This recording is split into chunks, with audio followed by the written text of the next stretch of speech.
Bismillahirrahmanirrahim. Assalamualaikum warahmatullahi wabarakatuh. Selamat siang rekan mahasiswa. Pada kesempatan ini ketemu lagi, kita berjumpa kembali dalam mata kuliah yang sama, ilmu dilalah. Gimana kabarnya? Mudah-mudahan selalu dalam kondisi sehat walafiat. Untuk itu mengawali perkuliahan kita di siang hari ini pada pertemuan ke-10, mari kita mengawalnya dengan membaca basmalah bersama. Bismillahirrahmanirrahim. Rabbi shrah li sadri wa yassir li amri wahlul 'uqdatam min lisani yafqahu qawli. Rabbi zidna ilman warzuqna fahman. Baik, pada kesempatan kali ini kita akan berbicara perihal relasi makna. Namun sebelumnya ada hal yang harus penting untuk teman-teman pahami, bahwa dengan pembelajaran ini atau dengan tema yang hari ini kita diskusikan atau saya sampaikan nantinya, dengan tujuan sebagai berikut. Pertama, nantinya teman-teman harus mampu menjelaskan ragam relasi makna dengan bahasa sendiri.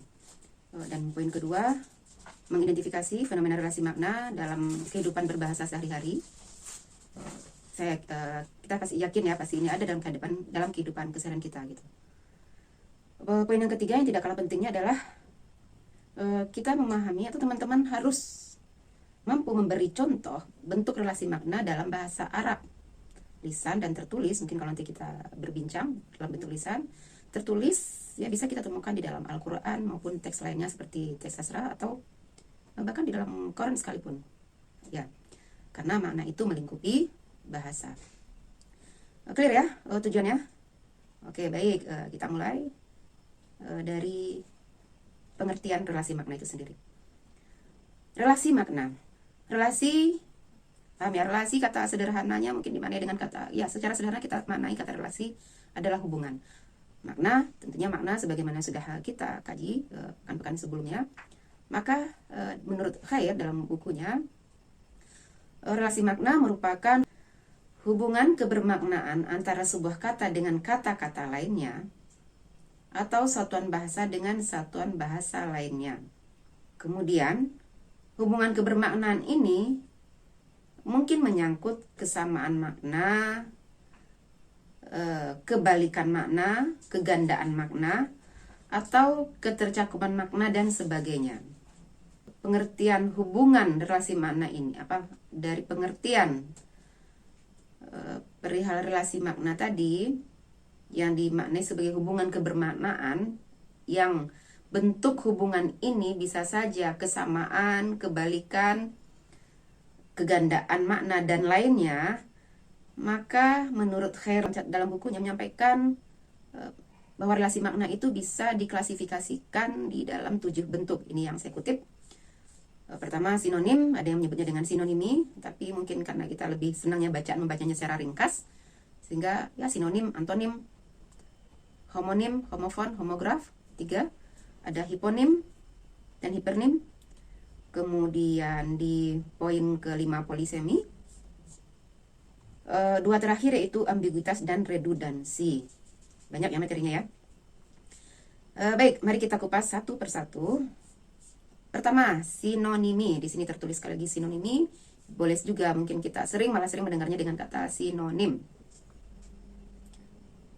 Ya, sebagaimana mungkin lebih mudah memahaminya kalau kita mengingat bahwa istilah-istilah keilmuan ini seringnya berasal dari bahasa Yunani gitu, termasuk ini, nim, nama. Sehingga kata sinonim ini secara pengertiannya adalah hubungan semantik yang menyatakan adanya kesamaan makna antara satuan ujaran yang satu dengan satuan ujaran yang lainnya. Perhatikan kata kuncinya, kesamaan makna. Kata kuncinya adalah kesamaan. Nah, disampaikan juga ada satuan ujaran yang satu dengan satuan ujaran lainnya. Dan relasi ini bersifat 2 arah. Contoh, bisa kita lihat dalam bahasa Indonesia, kata benar dan betul.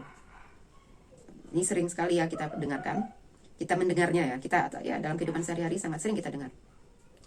Dalam bahasa Arab, tidak jarang juga kita mendengar bahwa orang memaknai kata jalan dengan kata sirat, syarif, torik.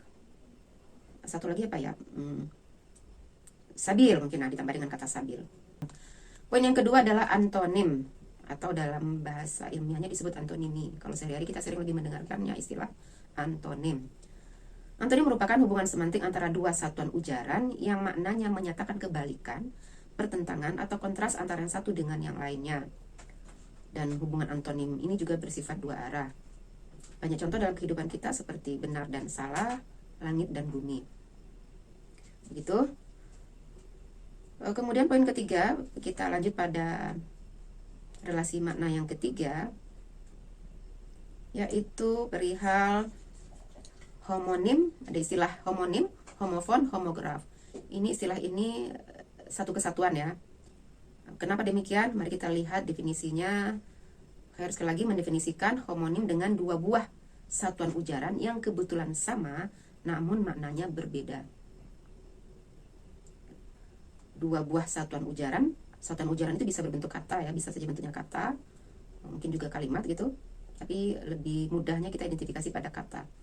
Dengan dua buah satuan ujaran yang bentuknya kebetulan sama namun maknanya berbeda. Itu sebenarnya homonim. Kemudian dalam konsep homonim itu tidak bisa melepaskan pada dua turunan, yaitu homofon dan homograf. Apa itu homofon? Homofon dikatakan homo satu ya, kita kata-kata homo itu satu, fon adalah bunyi. Maka ringkasnya homofon dipahami sebagai sama bunyinya tetapi beda tulisan dan makna. Kemudian homograf. Lihat lagi kata homo dan graf. Homo sama, sedangkan graf adalah mana tulisan. Maka homograf, tulisan sama, tetapi lafal dan maknanya berbeda. Contoh homofon dan homograf. Perhatikan. Kata bank, B-A-N-K, bank. Yang kita pahami, tempat menyimpan uang, sama ya. Semuanya saya yakin paham, bank itu tempat menyimpan uang. Dan satu lagi ada tulisan yang bertuliskan dengan bacaan yang sama, yaitu dengan huruf B-A-N-G, bank. Oke, panggilan untuk kakak. Maka bank yang satu dengan bank yang kedua itu kita ketika menyebutkannya akan keluar bunyi yang sama. Akan tetapi dari bentuk tulisan, dari kalau kita lihat secara tulisan, dan ya satu menggunakan huruf K di akhir dan satu lagi menggunakan huruf G di akhir, sehingga tulisannya berbeda dan maknanya pun berbeda. Contoh berikutnya pada konsep homograf, kita lihat mungkin terdapat pada, saya ambil contoh di sini adalah pada kata tahu. Tahu bermakna jenis makanan, biasanya temannya tempe ya. Akan tetapi kata tahu ini juga bermakna situasi dengan ejaan tahu. Seakan-akan huruf H-nya itu dilesapkan hilang. Saya tahu kok gitu. Nah, itu. Maka contoh seperti ini disebut dengan homograf. Kemudian kita lanjut pada bentuk relasi makna selanjutnya. Apa itu? Hiponimi dan hipernimi. Ya, kalau mau disingkat hiponim dan hipernimi. Oke. Hiponimi dan hipernimi adalah hubungan semantik antara sebuah bentuk ujaran yang maknanya tercakup dalam makna bentuk ujaran yang lain. Di sini kata kuncinya lebih tepat adalah kata tercakup, terkandung. Apa itu? Nah, mari kita lihat penjelasan berikutnya. Hubungan hiponim dan hipernim ini hanya bersifat satu arah. Hiponim hubungan ke atas, sedangkan hipernim hubungan ke bawah. Bandeng, lele, bawal adalah hiponim dari ikan. Kata di hiponim, hubungan ke bawah. Sedangkan ikan adalah hipernim dari jenis ikan yang kita sebutkan tadi. Jadi kalau ada kita buat kaki-kakinya itu ya mungkin segitiga, ikan itu tertulis di atas, kemudian nama-nama ikan itu menjadi kaki-kakinya, itu disebut, nasi ikan tadi disebut hipernim. Sedangkan nama-nama ikannya adalah hiponim. Gitu ya. Lanjut. Pada slide berikutnya, ini masih ada contoh untuk mendalami pemahaman kita perihal dua konsep ini. Nah, di sini ada hipernim hubungan ke bawah. Contoh, kata makhluk, di garis tebal itu ya, di bold itu, kata makhluk berhipernim dengan manusia, tumbuhan, dan hewan. Kemudian, akan tetapi hewan berhipernim juga dengan ikan, kambing, monyet, gajah, dan sebagainya. Adapun ikan bisa pun menjadi hipernim untuk nama jenis-jenis ikan, namanya tongkol dan lain-lain. Jelas ya? Oke, kita lanjutkan pada bentuk selanjutnya yaitu polisemi. Definisi polisemi yaitu satu ujaran dalam bentuk kata yang mempunyai makna berbeda-beda. Satu ujaran dalam bentuk kata yang mempunyai makna berbeda-beda. Nah, kata kuncinya sepertinya pada keterangan makna berbeda-beda. Kita gol dulu. Tetapi masih ada hubungan dan kaitan antara makna-makna yang berlainan tersebut. Dijelaskan lebih lanjut oleh Wijana dalam bukunya, perbedaan antara makna yang satu dengan makna yang lain dapat dirunut sehingga sampai pada satu kesimpulan bahwa makna-makna tersebut berasal dari sumber yang sama. Contoh, kata ibu, paham ya artinya ya? Saya yakin ini sudah kata yang sangat familiar.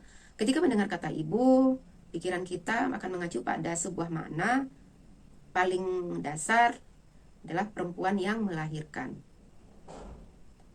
Oke. Namun, kata ibu ini ketika digabungkan atau dia digabungkan dengan kata yang lain seperti ibu kota, ya, ibu jari, ya, maka kata ibu jari tadi bermakna induknya jari. Sedangkan ibu kota ya, apa ibu kota? Pusat, ya pusat kota tadi di pusat keramaian kota tadi ya induk keramaian tadi aktivitas. Nah, contoh lain adalah kata anak. Ya, tadi ada ibu, kemudian ada anak, maka katakan generasi keturunan pertama. Kata anak ini bisa memiliki polisemi seperti berikut ini. Pada kalimat dia, anak saya, air yang mengalir dari anak sungai tersebut, titik-titik. Kemudian kata berikutnya, kalimat berikutnya, si entong, anak Jakarta. Perhatikan kata yang bergaris miring, itu di sini ada pada 3 kalimat ini kata anak saya, anak sungai, kemudian anak Jakarta. Konsep kesamaan maknanya mengacu pada kata kecil. Begitu. Next adalah bentuk relasi makna ambiguitas. Ambiguitas atau ketaksaan adalah gejala dapat terjadinya kegandaan makna akibat tafsiran gramatikal yang berbeda. Tafsiran gramatikal yang berbeda. Apa itu? Kita lihat langsung pada contoh. Perhatikan contoh berikut. Contoh, ini sengaja saya bold ya, perhatikan. Budi sedang pergi ke kebun binatang. Nadanya datar ya. Budi sedang pergi ke kebun binatang. Keterangan selanjutnya. Kalimat tersebut akan berbeda maknanya jika ditulis dalam bentuk susunan sebagai berikut. Budi sedang pergi ke kebun binatang. Nah, pada kalimat kedua tanpa setelah kata kebun ada koma sehingga kita berhenti sesaat untuk melanjutkannya. Sehingga kalimat ini bermakna seakan-akan kita menyebut lawan bicara adalah sosok binatang. Yang terakhir dari bentuk relasi makna yakni redundansi. Ya, apa itu? Penggunaan unsur segmental dalam suatu bentuk ujaran yang berlebih-lebihan. Contohnya, saya berjalan maju ke depan. Perhatikan bagian yang ujaran yang di garis bawah itu yaitu frase maju ke depan. Kata maju dan ke depan merupakan bentuk redundansi. Kenapa demikian? Karena kata maju mengacu pada makna ke depan. Jadi, ya kalau kita dengarnya maju, ya otomatis aktivitas yang dilakukan ke depan. Sebaliknya, kalau kata mundur itu mengacu pada makna ke belakang. Nah, sepertinya begitu untuk uraian materi pada kesempatan kali ini, relasi makna. Baik, kalau tidak ada pertanyaan, kita langsung atau saya berikan penugasan di akhir untuk mendalami konsep relasi makna pada kajian semantik ini untuk ilmu dilalah, yaitu kita baca slide berikutnya ya. Tuliskan temuan Anda perihal berikut di bawah ini.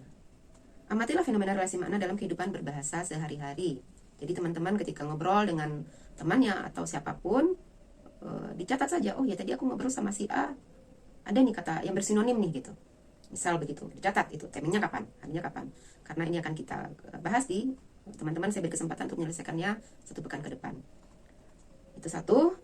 Kemudian yang kedua, implementasikan konsep relasi makna dalam bahasa Arab baik dari sisi istilah dan contohnya.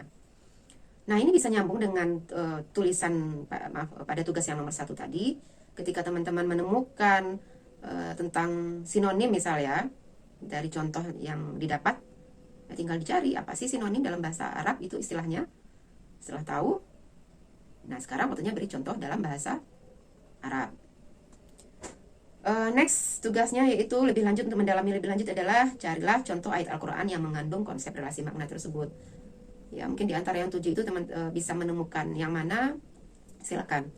Contohnya tidak perlu banyak, tapi dengan contoh tadi semakin menjadi sarana untuk teman-teman memahami, mendalami apa yang kita kaji atau kita diskusikan hari ini.